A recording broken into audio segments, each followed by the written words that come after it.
Pred brodskom publikom tako je upriličen već viđeni dokumentarac o Andriji Štamparu, utemeljitelju i prvom predsjedniku Svjetske zdravstvene organizacije, kao i film Nedjeljka Mihanovića o životu i djelu Ivane Berlić-Mažuranić, te film iz 1975. posvećen 70. godišnjici rođenja Dragutina Tadjanovića, koji je donio razgovore sa suvremenim hrvatskim književnicima.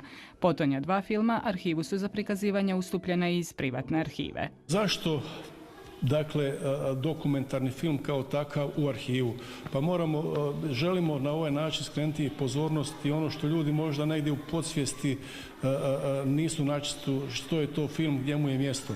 Pa trebam reći da je i film jedan od nosača informacija i da mi zapravo skrbimo i čuvamo, pohranjujemo i filmove, između ostalog Istina Bog, ne i u Brodu. Upravo kako bi u arhivu u Brodu krenuli tim stopama, o svojoj 52. obljetnici željeli su prikazivanjem dokumentarnih filmova upozoriti na važnost njihovog arhiviranja. Želimo upozoriti građanstvo ne samo ponovno na Ivanu i na Tadiju i na Andriju, nego također upozoriti da je i film jednog dana završava u Državnom arhivu, pa tako da kako i svi vide oni po izboru Slavonsko-brodske televizije. Jednog dana bi bilo dobro da završe u ovoj instituciji. Da li je to za 50, 20, već koliko godina bude.